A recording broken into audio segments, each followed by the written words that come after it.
Hello, my name's Ciaran May and welcome back to the Natural Resilience Podcast. On today's episode, I'm joined by a good friend and the owner of Juice Jar, Mr. Sam Shepard. Sam, welcome to the show. Ciaran, thanks for having me. Great to be here. Very excited to spend an hour with yourself. Yeah. This is probably the most sensible catch-up we've had. No beer in sight.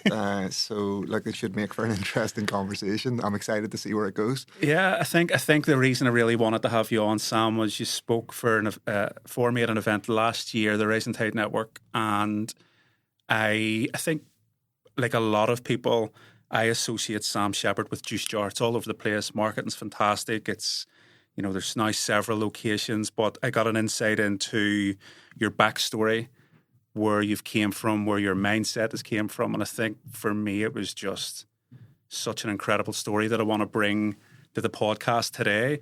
And I suppose on that note, my first question is, what can you tell us about your childhood in terms of how it made you the man you are today? Well, I think I've got a 3-year-old and a 1-year-old, 2 boys at the moment. And I'm probably learning that, I was very active, very ADHD, you might call it nowadays, okay. And I'm sure there's a hidden diagnosis there somewhere, and I'm seeing it in my own 2 boys. So I had this real drive and determination to do things, to learn, an interest in taking things apart and pushing myself to the absolute limit. School sports days, what you name it, I was involved in trying to do the best with myself that I could. Early days at Royal School Armagh, Schools Cup medalist with them at the age of 16, which is pretty cool and fun thing to have under your belt at an early age. Give you a sort of confidence at school then. You could hold your head up high. But also that sort of achievement at an early age. And then I wanted to push on and continue in that vein. So went to Queen's University to study marine biology. Bit of a random one, I know, but essentially it was an excuse for me to go diving.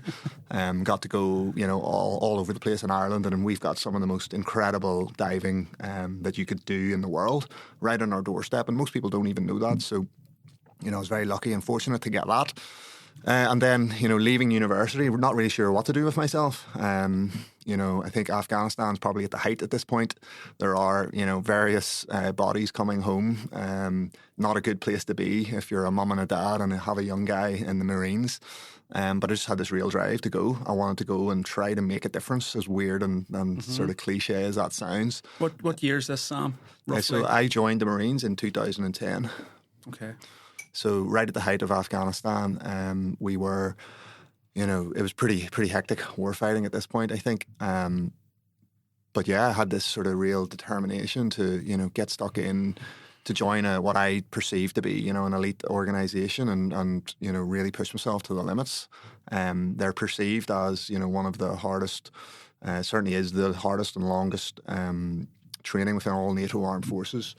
And I wanted to go and try and achieve that and get it under my belt. Had a real hunger. So I started in September 2011, 64 weeks of training with the Royal Marines to become an officer. And as soon as I passed out in December 2013, I went straight to Afghanistan. And I turned up in the middle of a tour, so a bit of a strange practice at the time, where essentially I'm put in charge of 30 guys and girls that have already been going toe-to-toe with the Taliban for about 2 to 3 months at this point. And I get landed in as their officer in command. So all a bit strange, but I think what it really drove home for me was that, the training is so important. That long training, that pipeline really gives you the tools and the sort of, the information that you need to be able to do your job effectively on the ground. This is what I'm really interested in, because that course, so to speak, that kind of program that put you through, they really turn young boys and young men into high performers. What's the blueprint? Are you allowed to kind of give us an insight into how they break you down to build you up? Yeah, so I've used that term before, and I think the military, whatever your opinion on the militaries are around the world, clearly they're a necessity. I'm a bit of a pacifist these days, so, I've kind of went away from all of that. I joined for my reasons, someone else might join for a different reason. Coming from Northern Ireland, you probably have a deep found sort of mistrust of military and, you're not quite sure what it's all about necessarily. I think the military in society plays a fairly simplistic role, which is ordinarily in history it has taken sort of young guys and girls from some of the roughest parts of the country broken them down and then built them back up in terms of who they are as a person. Takes them right through from the very basics of, you know, how to look after yourself out there on the ground for 6, 7, 8 weeks without very much to, you know, look after yourself with. Everything's on your back. And then also then start layering on all the other things on top of that, including how to carry, you know, weapons, how to use those weapons, how to, you know, as an officer, how to control air assets above you, over your head in Afghanistan, which, you know, if you're reading much about Ukraine and Russia today, you'll probably understand that, you know, that type of war fighting now is almost behind us, and we're in a completely new age of, you know, information war fighting. And somebody's got to be in control of that on the ground and see all those layers of air above them. You know, how do you see multiple drones, multiple planes, multiple helicopters, and control all of that airspace at any one time? Pretty difficult stuff. But yeah, the training then, you know, as you said, broke me down to build me back up. If we were to break it into two, Sam, let's talk about how they break you down, like how they make you unlearn certain conditioning. So what does that, I'm assuming that is beyond tough. Yeah, like, so in a nutshell, it's put you in the most uncomfortable positions that you could possibly be in. So, you know, day one, we arrive in Lympstone in Exeter. We get shown, right, here's some uniform, there's some boots, stick those on you, off we go. And that, I think, turned into basically a 48-hour thrashing, where at 3 a.m, you know, I'm in the sort of plank position on an estuary in 1 foot deep of mud in Exeter, with, you know, guys crawling around me. And that went on for 48 hours. So, you know, you really learn a lot about yourself in those situations. But I have to say, you know, I wanted to be there. Yeah. I wanted to learn a lot about myself. I really enjoyed it. I think having a rugby background, you know, rolling around in the mud wasn't necessarily completely alien to me. But yeah, I really got a sense of belonging. You know, it was a elite organisation. You're being trained by these absolute Adonises, you know, around you who look and feel very scary and very good at what they do. And you want to hope to get there someday. There's a lot what interests me. Obviously, in general, more men join the military, and you hear things, you know, about developing discipline, about developing mental, emotional, physical capabilities, and that can only be a good thing. There's a massive conversation going on at the minute around national service and how countries are saying that national service leads to a decrease in crime and addiction and physical and sexual abuse. It obviously had a good impact on you. You've said you're a pacifist. I mean, do you have an opinion on that, on national service? Yeah, I don't think it's for everyone, you know. So, yes, I could see how that might be perceived to, you know, help. Certainly, you know, guys seem to have some serious issues at the moment in terms of underachievement. Yes, most of the crime, violence against women. There's a lot of stuff in that space. And, you know, maybe there is an element that they're not using that energy in the right way or not challenging it in the right way. Mm-hmm. And, yeah, the, you know, national service could be a natural outlet for that. But, look, you know, we're really into the weeds there of, like, how a society should run. You know, interestingly, the Royal Marines only started to allow women to join recently. And that's a whole conversation in itself. I'm clearly an advocate for it. I think the more people on a team from varied backgrounds bringing different experiences, certainly in my time on the ground in Afghanistan, you know, we had women alongside us there, and they really added some serious value and brought a different element and a different mindset to, you know, what we were trying to achieve. Because, like, let's be honest, it isn't all just going toe-to-toe in combat. There's a lot of, you know, soft power, soft skills at play. You know, we were having shuras every day with local Afghan leaders and, you know, coming in being brash, you know, being the American sort of loud guy, you know, bringing violence with you isn't always going to get the best outcome. So, yeah, there's plenty of views on that. But yeah, I think for me, it works, you know, and it worked for me, absolutely no doubt. Yeah. It challenged my energy in a way that, you know, I thought impossible almost, you know, and I think, like, it's like incremental wins all the way. Like, I didn't think I'd pass out. I didn't think I'd get to Afghanistan. I didn't think I'd, you know, go on to, you know, get awarded the medal, I suppose, that I did. And all of these things, looking back now, has just, you know, helped me become the person that I am. And I realise that it's just one foot in front of the other. You know, take each day as it comes. Don't think too far ahead, and, you know, make small 1% changes, and they all add up. During the process of getting broke down and being in the mud and doubting yourself, I can't complete this. This is impossible. All that mental chatter. What was the moment of thinking I can do this? So we've talked about them breaking somebody down. How did they build you up? How do they build people up to have that self-belief and that fortitude and resilience to get to the end? Because what's the statistics? The numbers in this are frightening in terms of the amount of people that apply for the Marines and the amount that kind of pass at the end. Yeah, so like every year to become an officer in the Royal Marines, I think the pass out rate is something like 30 guys finish the course, finish the 64 weeks, year and a half. And of that, there's probably about 3,000 applicants every year apply. So it's not all clearly physical capability. And I think for me, I was always right up there in terms of physical abilities, athletics background, Royal Marines, rugby background. That allowed me to, always perform well. But it was actually, unsurprisingly, the confidence piece, the ability to stand up in a room and command guys and girls under you, giving them the information correctly in a succinct and, short format. And coming from Northern Ireland, we seem to lack this confidence that, when I went across, I saw all these sort of posh English guys that could stand up and absolutely dominate the room with what they were saying. But if you actually listen, the substance wasn't there. Okay. Whereas in Northern Ireland, we seem to have this sort of underlying confidence and ability, but we're just not that confident when it comes to it. So for me, the sort of aha moment was you called section orders, where you basically give orders to 8 guys under you. And I failed those probably 2 times in a row for just being unconfident, maybe a bit, nervous, not coming across very well. And the third time I managed to pass, and the guy sort of running the course at the time, came back to say, like, Sam, it's possible, you can do this. And that for me was a real turning point then. And I knew at this point that, I'm going to finish in the sort of top 8 within the 30, which would mean that I'd get on that plane to Afghanistan just in time for Christmas. It sounds bizarre, doesn't it? I mean, yes, you wanted to make a change. Was there? You passed the test. You've been told you're going to Afghanistan. I'm putting myself in that position, and there would be fear. There would be thinking, "Am I going to see my family again?" I think very, very natural fears. How did you process that transition from training? It's now live, and there's no messing about. Well, look, you don't get any time to process it, is the answer. I jumped on a plane, said bye to my family at Christmas, my girlfriend, and off I went. And as I said, 7 other guys, all on the same journey together. Pretty exciting, to be fair, going to a country that I'd just read about at length, to be fair. Alexander the Great, hundreds of years ago, roaming across the plains in Afghanistan. And I've now turned up, landing in, red light in the back of a Hercules into Kandahar Air Base with these huge mountains in the backdrop. And I'm just feeling so blessed and lucky to even be there on the ground.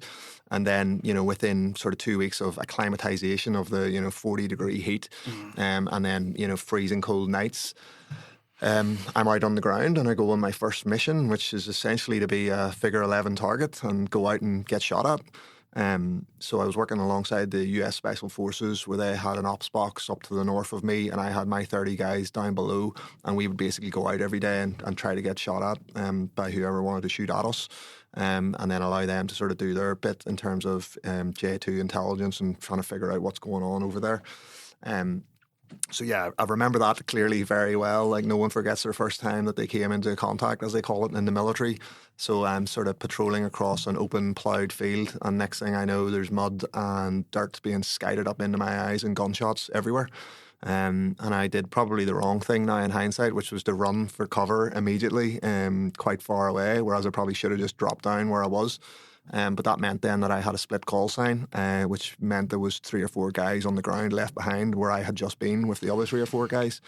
And so it was a bit of a mission then to get them back. But yeah, that was definitely a baptism of fire. And yeah, that night, I was able to take stock. I'm now in Afghanistan, in Nahiri Siraj, Helmand province, looking up at a starry sky, feeling very blessed to be alive and very blessed to be there in the first place. There's not many people that, you talk about the heat of the battle in the boardroom, but you literally were in the heat of battle, real time, live bullets flying past you.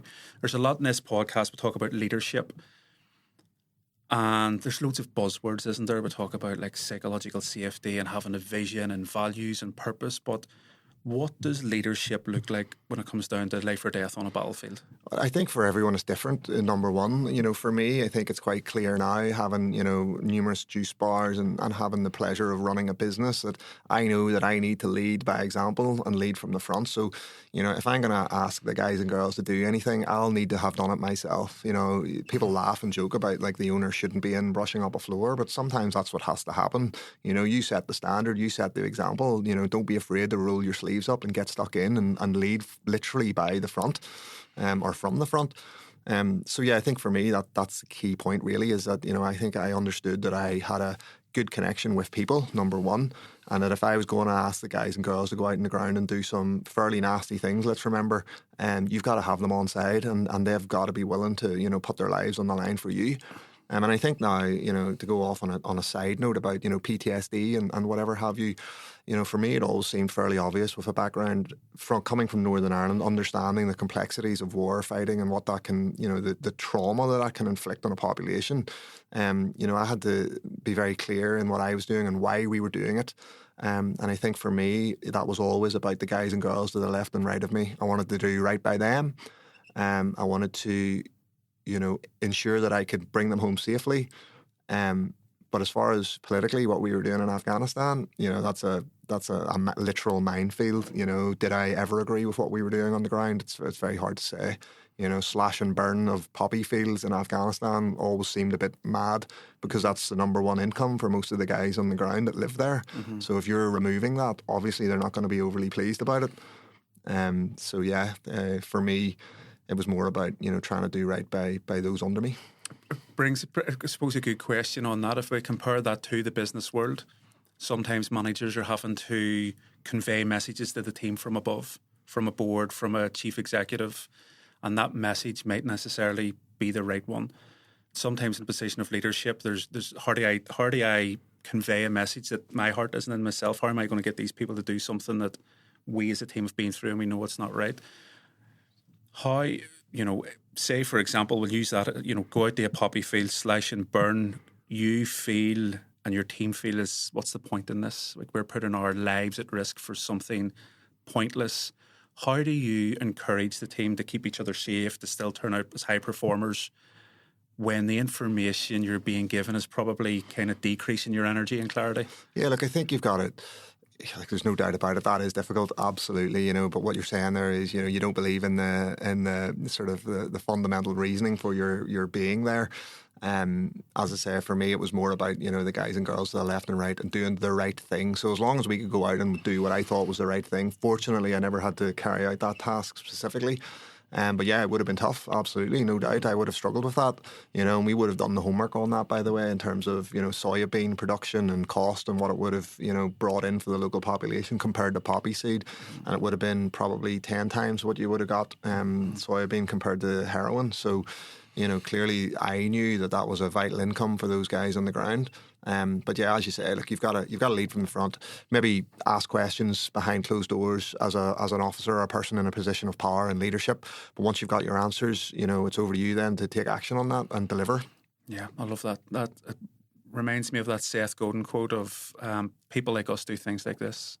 It's just, it's demystifying culture. It's demystifying teamwork. This is what we're doing, and we're all in together. I also love, the corporate world is these soft skills, but really even in the heat of battle, it is about nurturing relationships, trust, keeping each other safe. How long were you in Afghanistan for? Was there more than one tour? So that one's 4 months pretty much straight. Okay. Then I then came back from Afghanistan and ended up straight into Egypt, which was supposed to be sort of adventure training, underwater diving training and so on. And that's where, I was, I suppose, fortunately awarded the George Cross for bravery, which is the UK's highest medal for gallantry, not in the face of the enemy. And yeah, look, a pretty incredible honour to be bestowed upon me. Very proud to have it, I suppose. But obviously lost a very close friend and colleague that day in a tragic diving accident.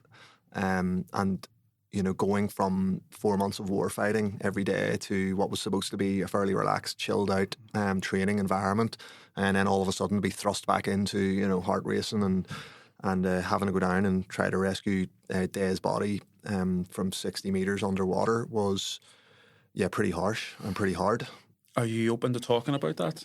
Yeah, of course. So, yeah, it was just a tragic accident, really. We had been doing dive training that day, and this was sort of wind down time, just coming into the dusk evening time. And this was a colleague of yours, also a Marine, is that right? Damien Day Moran, Irish heritage, born in Kingston in central London. Joined the Royal Marines, much younger than I. I think he's 4 years younger than me at this point. And we had literally been beside each other in Afghan for the 4 months previous. Wow. Bravo company, shared a bed right beside each other. And he was like really good fun, a very funny guy, very well-rounded guy. You know, had been a GB rower at that sort of level. And also very keen at debating and very intelligent. So much more intelligent than I, coming from Armagh, talking about tractors or whatever, you know, I was brought up on. But yeah, Day, unfortunately for him, had what's known as shallow water blackout, and he was only wearing a weights belt and a snorkel. So he sank rapidly to a depth of about 60 metres. And we had some senior dive instructors there with scuba gear who effectively refused to go down and rescue him at this point because it was too dark, too deep, too dangerous, in a nutshell. So, you know, whatever it was that overcame me, whether it's the fact that, you know, I knew this guy, I loved him, I'd spent a lot of time with him, and I wanted to do whatever I could to rescue him. So I, you know, literally wrestled the scuba gear off one of the instructors, and I had the guys push me down to start the journey down to get him. And by sheer luck, you know, I'm in complete darkness at this point, 60 metres. I came across Day's body, sort of upright, hanging by his shorts off of some rocks, and did what's called a rescue breath on him, where you essentially try and get some air into his lungs, but there's probably 15 minutes, 20 minutes gone at this point. So I knew things weren't going to go well, and I could just feel the sort of warm blood coming across my face, and knew that, you know, things weren't going to go well for Day. But I did manage to get his body back up to the surface, perforated some eardrums in the process. And then we had to evacuate Day's body across about 200 metres of coral reef in bare feet, which, you know, I don't know if you've ever lifted a 90, 80 kilo weight, but it's pretty hard going. And we got him into the back of a pickup truck and all the way to the hospital for what seemed like an eternity. I was trying to do CPR on Day. And unfortunately, you know, it wasn't enough to save him. But his mum and dad clearly were, you know, very happy that I was able to bring his body back for them and get some closure, I suppose, on a pretty awful day. How did you deal with that, Sam, kind of in the weeks and months after? To be honest with you, Ciaran, like I don't really think I've ever dealt with it. You know, it never goes away. And, you know, you've spoken a bit about trauma and how it affects people in Northern Ireland, how trauma's been, you know, Paddy Keelty, I think, spoke recently about, you know, I didn't realise this, but essentially trauma could be passed down through generations. And for me, it feels like I just kind of like went into my room one night at Norton Manor in Taunton, which is the base at 40 Commando where I was based with Royal Marines. Put my head in a pillow and cried very hard for, you know, what seemed like an eternity, and then woke up the next day and probably just cracked on with my life and never really gave it too much more thought, except for the fact that it just never leaves you. You know, you just get fleeting thoughts or memories, or something will trigger your memory onto a certain moment, either that day or something that reminds you of Day. So yeah, like you're constantly dealing with it, and I feel like now that I've got, you know, a 3-year-old and a 1-year-old boy myself, it, you know, it really does sink home how difficult that must have been for Day's parents, you know, to have him effectively survive Afghanistan at the age of, I think he was 22, and then come back and you know, die in a diving accident that just went tragically wrong. It must have been tough. I can only imagine the medal you were awarded then for your bravery. Is there a bittersweet element to it because of why it was awarded to you, and that you know it was, you lost a friend in the process? Yeah, of course. Like, it's, you know, to be some toad rag culture from Armagh, next thing you're being trodden out at Windsor Castle, which is just the most beautiful, opulent environment you're ever likely to see, and you're getting a private audience with the Queen for, you know, effectively an hour with your whole family there. You know, she's talking to you about how incredible it is to be given this honour and how rare it is for her to give one out. You know, I think there's only sort of, between the Victoria Cross and George Cross, there's only 21 living recipients in the world, which includes Australia and New Zealand, for example. But And now Sam from Armagh. And Sam from Armagh, and like bit of pinch me moments, but the upside of that association, or those guys, is that I have had the opportunity now to meet some of the most incredible people you're ever likely to meet. I could pick any one of them. They've got books out. There's all sorts going on. Some of the Australian guys, like, brought up as effectively as orphans, went and joined, the Special Air Service in Australia, multiple tours of Afghanistan, saving lives of many people. It's pretty impressive stuff. Mm-hmm. When the medal's awarded and those experiences with the Queen, your family, was that the military career ended? Did you leave at that point? Pretty much, yeah. Look, there was a few more things that I tried to achieve in my time in the military. I'd done another sort of tour of Iraq, and this was towards the ISIS side of things up in northern Mosul. And that was, again, such an incredible opportunity that I got to go to, like, Mosul in northern Iraq and, read about the Garden of Eden and all these incredible things, and just like this huge history and these beautiful places, and the people themselves are incredible. I mean, we were working closely with the Kurdish at the time, and they've just got this like wonderful way of life, and the same with the Afghanis in Helmand province, where they have this Pashtunwali code where essentially anyone who's travelling, they will bring in, give them food, give them shelter, and look after them. And to an extent, the Taliban exploited that, I suppose. But pretty incredible stuff. And then I got fairly badly injured and trying to push myself too far in the Welsh mountains, and was forced to leave through injury then. And that would have been about 2015. Okay. And so at this point, I'm working for the First Sea Lord, who is the head of the Royal Navy, a guy called Admiral George Zambellis. That's what I'm interested in, because how does a man transition from the intensity of Afghanistan, the intensity of Iraq, in between both, losing a friend, like all the emotion that comes with that? How do you transition into like real life again? I think it's difficult is the answer. As long as you're aware of everything around you, like you got to like run it through in your head and talk about, why you've done what you've done, and try to reason it and make sure that you're okay and that you can sleep at night ultimately. I think in my life, I've only ever wanted to do right by people. I always try to please people. Maybe that's a bit of a weakness of mine. But it's allowed me to sort of crack on and continue, with a smile on my face. And I just feel very lucky to have had those opportunities, I suppose. Yes, they are hairy situations. Yes, they're very scary. But they really do make you as a person, they make you feel, unbreakable in many ways. And like that then has been carried right the way through. Now, look, I know there's many others that aren't, and don't think in the same way. And there's no doubt about it. War fighting can have that effect on you. That's well known and well documented. And the jury's out in terms of what sort of toll that's going to take and continue to take. What's a Sea Lord then? So the Sea Lord is the ceremonial head of the Royal Navy. Okay. And this guy, Admiral Zambellis, is a very charismatic, great orator, can stand up and dominate a room and come across as like, extremely intelligent, knows his stuff, and just an all-round great guy. And I had the pleasure of working with him in Whitehall in central London for about a year and a half. And it was incredible. You're out every night of the week, essentially, at events representing the Royal Marines and Royal Navy. Getting to meet some of the most incredible people in central London.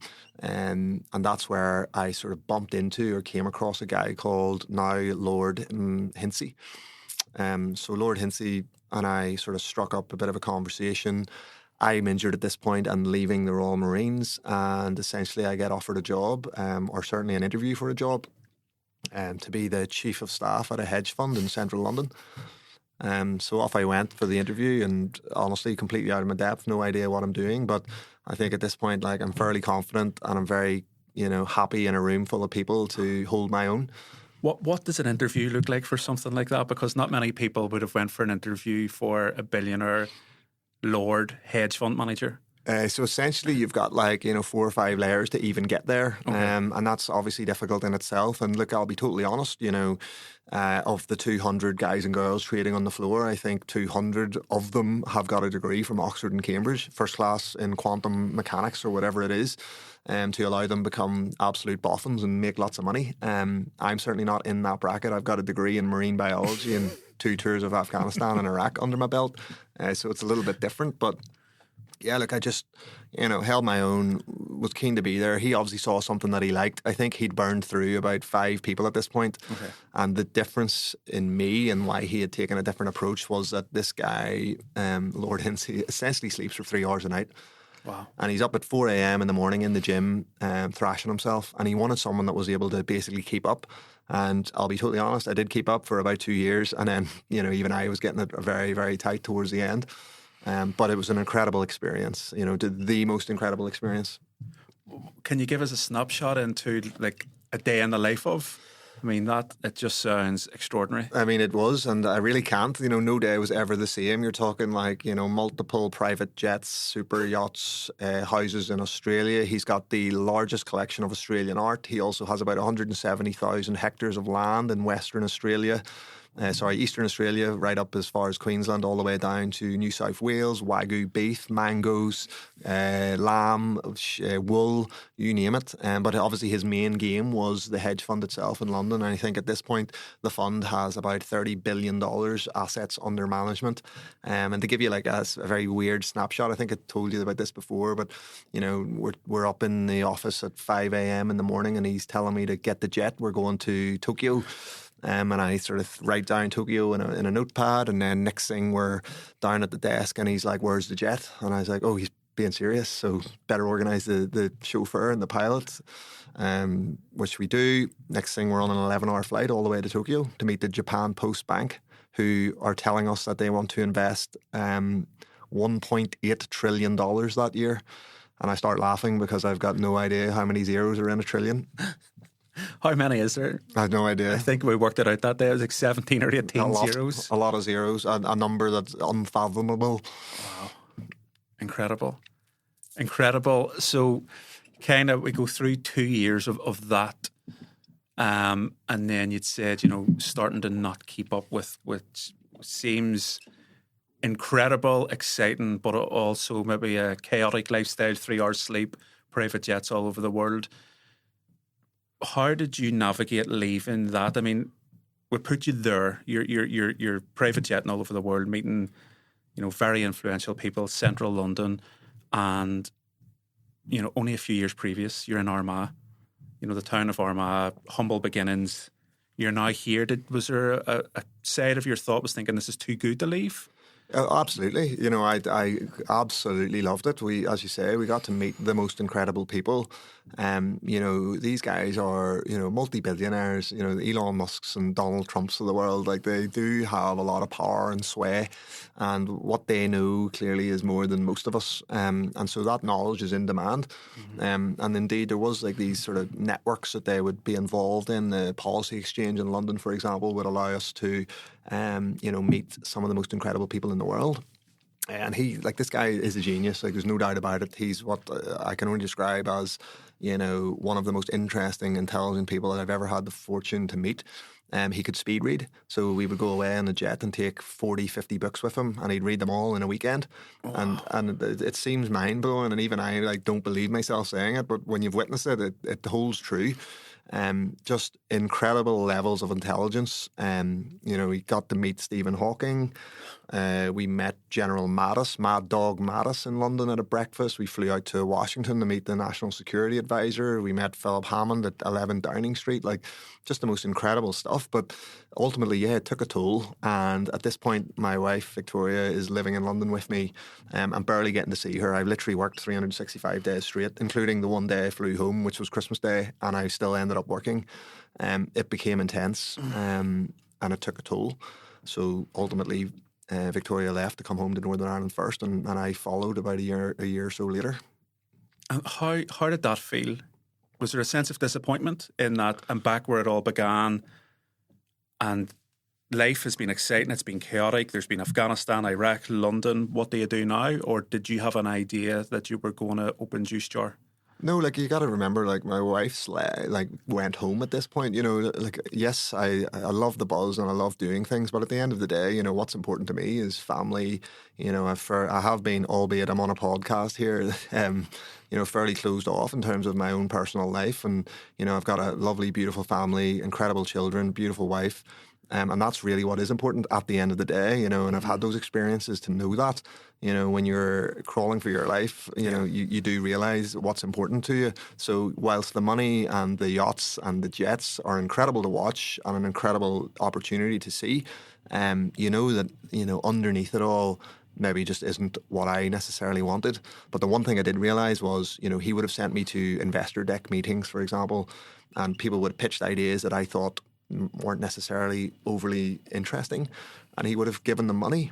And so I realised that, you know, the business world is where I probably needed to be. I came home to Northern Ireland, interviewed for maybe like one job at a bank, and it wasn't for me.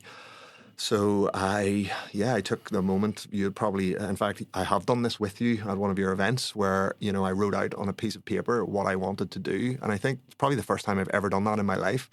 Having left the Marines, a hedge fund, and now sitting down with a pen and paper, number one on that list is health and wellness, looking after myself.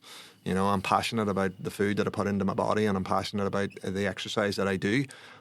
So I wanted to go down that route, and there seemed to be a bit of a gap in Belfast for, you know, healthy juice bar type food. And we have plenty now, which is great. And there's some really good guys and girls doing incredible things. And I think we're leading the way now in many ways in Belfast. Yeah, Belfast is an exciting place to be. I think, you know, we spoke about kind of trauma. And if you look at the Troubles, Belfast is a city massively underperformed. Like you and I always have conversations about Belfast lagging behind Dublin in certain aspects of business, but maybe being more ahead of the field than others, like with networking and collaboration and people really helping each other out and friendships forming. Belfast there's this real thirst for wellness and health and betterment of people and society. Talk us through the process of opening your first juice jar. Were you as confident that things were going to go that direction, that it seemed like a risk? And going into that blind with no business experience, what did that look and feel like? Well, you know, absolutely. It was a complete write-off in my own head, to be totally honest with you. And I think that would be the advice that I'd give anyone going into business, is that, you know, be willing to lose it all. You know, don't put yourself in a position where, you know, you cannot sleep at night because you've literally bet the house. Now, we did, in many ways, put the house down as a guarantee for what we were trying to do. But I was pretty passionate about what I was doing. And I did think that, you know, I would maybe learn something from setting up a business. I had absolutely no idea that it would work, to be honest with you. You know, we opened it up on day one, and within 3 months, COVID's hit. So, you know, it was tough, absolutely. And in those early days, you know, my wife will tell you that she probably faltered, you know, certainly much more than I did. And it was me basically having to say, look, at the end of the day, none of this stuff matters. You know, what's important is you and our family and, you know, my ability to provide. She fortunately has a job and brings a lot to the table in my background. So, you know, I'm very fortunate where others maybe aren't and don't have that sort of financial fallback. But I also knew that I could get a job, you know, ultimately doing whatever it needed to be to make things work. So, you know, relatively risk-free in my own head. But yeah, we drew down some loans, put in all the money that we had. The first Sea Lord was an early investor in the juice bar. Really? Yeah, he lent me some money and took it back within a year, you know, at no cost, essentially. So, like, great to have these people in your back pocket to call upon. And then, yeah, we got down to business, literally. And 3 months in, you know, COVID hits and things aren't looking very good. But, you know, that mental resilience, that sort of, you know, fall back on, look, it's going to be okay, you know, let's hold out, you know, don't... let's not, you know, lose our heads over this at this point, and battled through and worked hard. And I think the one thing that I would say to anyone out there who's, you know, even considering getting into business, like, as long as you can go there and outwork anyone else, you will succeed. You know, even if the idea isn't even that good, hard work wins. I agree. And I think, you know, we hear these expressions like work smart, not hard. I think you can only work smart as a result of working hard. I truly do. I agree, totally agree. You know, I'd love to say that I can work smart and that I'm just sitting back, you know, like pulling strings at the top, but it's just not the case. And, you know, I think from those that have had that opportunity and that do say that now, they have rolled their sleeves up. Now, look, don't get me wrong, there's the odd business that comes along and grows exponentially and incredible, but they're the, like, you know, 0.1 percenters. The vast majority of every other business, you know, it's got hard work at the heart of it. Yeah. And I have so much respect now for, you know, anyone in business who has worked either a family business, a small, medium enterprise, whatever it is, over a number of years. Like, fair play to them. Yeah. Absolutely. I remember one kind of text message you and I had back and forward, and we'll talk about the expansion of Juice Jar, but you just opened up Juice Jar in Portrush, and I had checked in. I was like, how's it going? How's the launch going? And you had said, I've just been sleeping up here on the sofa for a week just to get it opened and getting ready, and I actually loved that. You know, I think people, but maybe even look at you and go, geez, Sam's 8 juice jars all over the country. But the reality was, for me, it was you leading from the front, sleeping on site just to get it open, just to have it ready. I know Dublin was quite the same. And I am passionate about the fact that business is a phenomenal journey, but you can't escape rolling your sleeves up and working hard. No, absolutely. And you got to remember, like, now we're probably sitting with, you know, something like 130 staff under us. You know, if you want to get them to get out of bed every day in an industry that, let's face it, is really tough and facing some significant challenges in hospitality right now. The pay rates are tough. You know, the margins aren't what they used to be. It is getting even more difficult every day. But you've got to motivate the guys and girls underneath you to, you know, come in and want to make a difference and be part of something special. And, you know, sleeping in the juice bars before they open is probably a good way to do that. Now, not everyone's cup of tea, but look, it works for me. You know, I could go to Dublin, I could go to Portrush, I could go over to Bristol, and I'm happily going to sleep under, you know, inside the shop until everything's up and running the way that I like it. A bit of a personal question. So you're putting hard yards in. You're very open and transparent about the hard work that it's taken you to get here. But you're also in the wellbeing industry and in a way have to practice what you preach. And I know you're big into nutrition and food, but how do you manage the inevitable stress that comes with, you know, that amount of staff, continuing to scale, multiple locations? Yeah, look, it's tough, you know, absolutely. It's really, really tough, you know, and sleeping at night sometimes, like, riddled with anxiety is what happens when you run a business and you've got all sorts of things, especially when, you know, you want to look after those that are working for you. So, you know, I do feel a significant amount of pain sometimes when there's issues within the business, and that's just the person that I am. I can't just put the blinkers on, forget about it and move on. I take it personally. You know, any criticism of the business or whatever, you know, I take it personally. I'm very proud of what I do, but ultimately, like, it all came from a good place, which was health and wellness is key to me and key to my life. So I started a business that takes that serious. You know, to this day, acai bowls are everywhere. Everyone's doing them. But I think we're one of the only places in Ireland that literally make them from scratch and add nothing to them in terms of all we use is strawberry, banana, apple juice and acai, and that's it. And that is extremely difficult to do. But it's what I wanted to do in terms of that's what I want to put into my body. Now, obviously, we've got Dubai chocolate bowls and all sorts of other stuff going on at the minute, but people have the choice now of, you know, looking after themselves. So I think for me personally, yes, it's absolutely, it's tough. There's no doubt about it. You know, do I practice what I preach? Not necessarily. Did I take my 3-year-old and 1-year-old to Helen's Bay the other night and jump into the sea? I did. You know, and that's the sort of thing that I just want to do to try to, you know, I'm not feeling great. I've got a lot going on in my head. Sometimes you're the man that's, you know, led from the front on that space.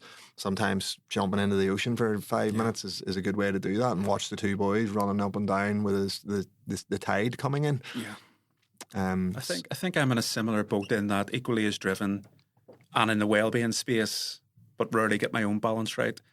And I made peace with it when somebody said, there's no such thing as balance, but you're in a constant state of balancing. Sometimes you're pushing, sometimes you have to pull back, sometimes you work extra shifts, then you have to do the things with the kids. And it's about being the master of that, you know, the ebb and flow. I suppose going then into, well, before we look at the future of juice jars, you were talking about the quality of the acai bowls. Another conversation came to mind. So I had asked you recently about matcha, like what's the benefits of matcha and antioxidants, and you know, what brand should I buy on Amazon?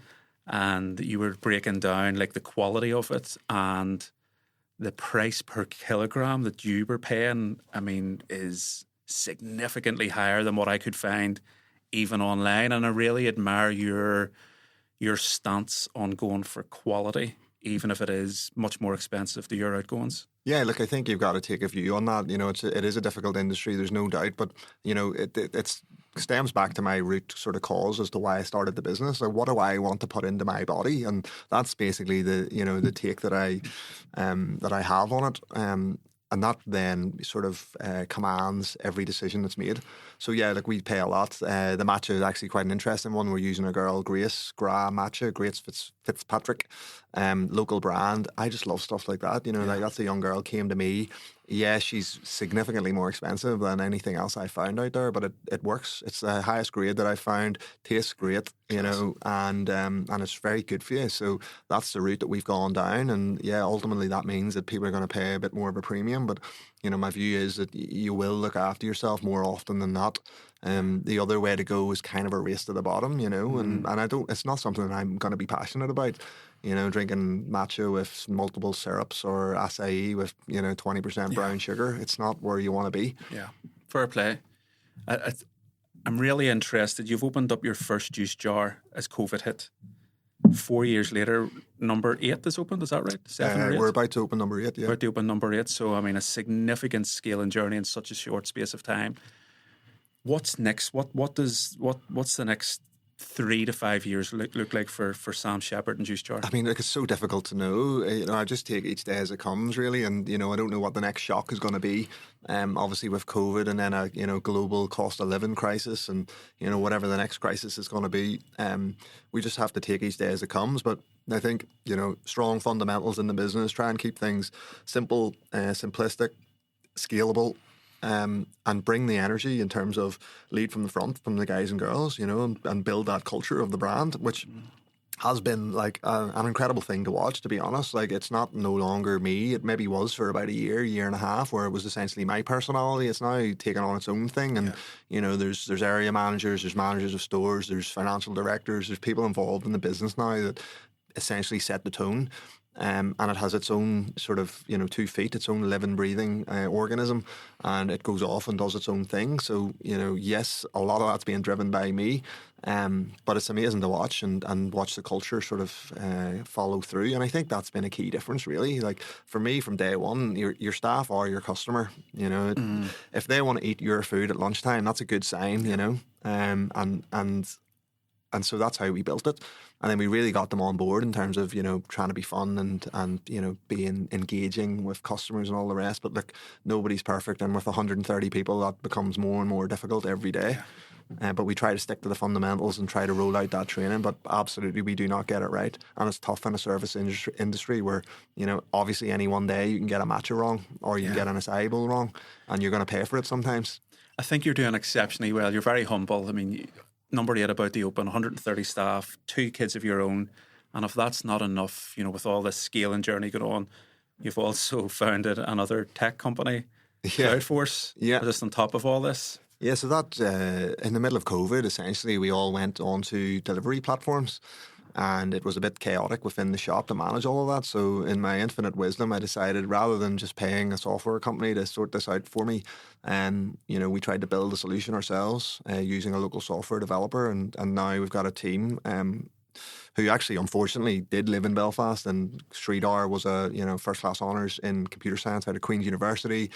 My first full-time employee has now moved back to India and is working at Reach. But yeah, we're really like making some changes there, and look, it's been a key bit of the business, and why we've probably been able to grow in the way that we have is that we have real good understanding of the numbers underneath the hood, and we can see our sales channels, our sales mix. We've got a strong understanding of the fundamentals and cost of goods, staff costs, and our turnover and sales. Love that, Sam. I mean, love how you've just jumped into life with 2 feet. Whether it was the Marines, whether it was London, now in business, you know, speaking so passionate about getting the numbers right, the fundamentals right.